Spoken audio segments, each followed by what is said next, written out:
Bentar deh. Lu lihat nih beritanya. Lah, itu bukannya si Pandu ya? Wah, kacau banget. Kacau. Lah, dia maling di masjid itu.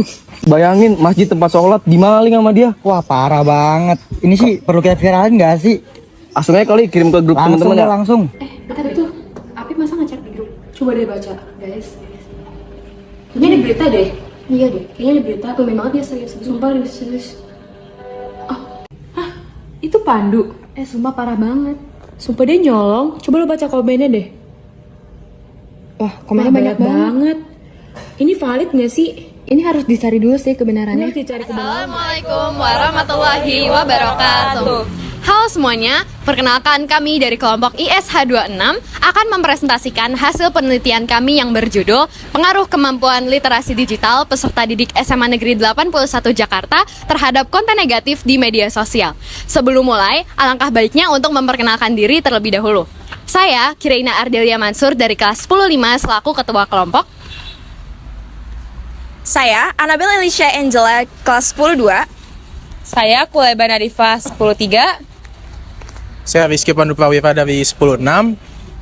Saya Muklis Rafif Prasetyo dari 107. Saya Andika Arisa Putra dari 108. Selamat menyaksikan! Penelitian ini dilatar belakangi oleh era perkembangan teknologi saat ini yang sangat pesat sehingga memudahkan masyarakat untuk mengakses beragam informasi.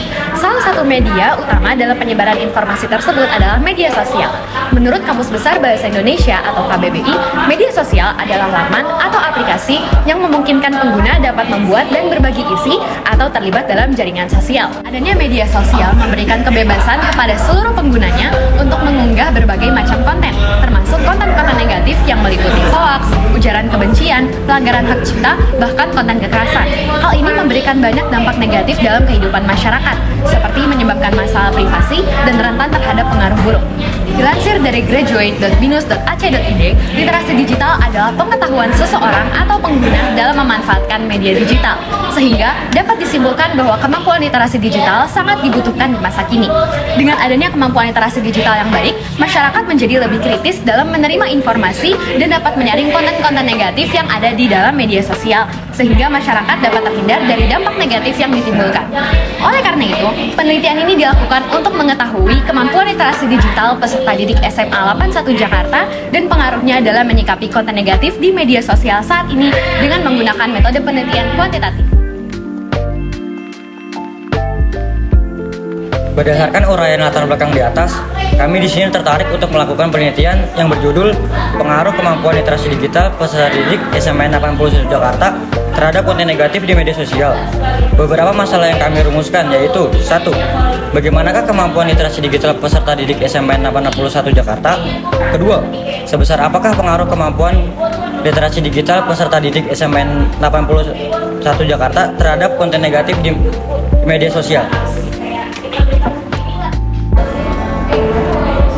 Berdasarkan masalah yang telah dirumuskan tadi, penelitian ini bertujuan untuk yang pertama, mengetahui kemampuan literasi digital peserta didik SMA 81 Jakarta, dan yang kedua adalah mengetahui pengaruh kemampuan literasi digital peserta didik SMA 81 Jakarta terhadap konten negatif di media sosial. Ada 4 pilar literasi digital, yaitu digital skills, digital culture, digital ethics, dan digital safety. Kriteria konten negatif. Dilansir dari kominfo.co.id, terdapat beberapa konten atau informasi elektronik negatif yang melanggar peraturan perundang-undangan, yaitu pornografi anak, perjudian, pemerasan, penipuan, dan lain-lainnya. Karakteristik peserta didik. Menurut Hamzah B.Uno tahun 2007, karakteristik peserta didik adalah aspek-aspek atau kualitas seorang peserta didik yang terdiri dari minat, sikap, motivasi belajar, daya belajar, kemampuan berpikir, dan kemampuan awal yang dimiliki sebagai berikut. Pembahasan yang selanjutnya yaitu metode penelitian. Untuk metode penelitian yang pertama yaitu waktu dan tempat penelitian. Waktu yang kami laksanakan untuk meneliti dihitung mulai persiapan dan pembuatan kuesioner sampai penyusunan dan pengumpulan hasil penelitian.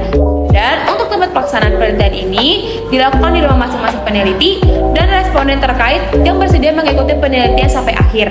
Penelitian ini menggunakan media Google Forms untuk memudahkan peneliti mengumpulkan data dan didistribusikan melalui platform WhatsApp, Instagram, dan juga lain. Pembahasan yang selanjutnya yaitu sumber data penelitian. Sumber data yang digunakan berupa sumber data primer.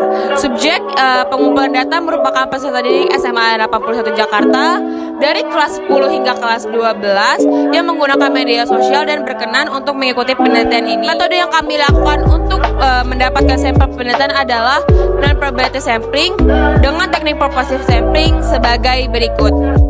Selanjutnya kita akan membahas alat dan bahan. Alat penelitian yang digunakan berbentuk kuesioner yang dilakukan dengan menggunakan Google Forms. Pembahasan selanjutnya kita akan membahas terkait metode pemerolehan data.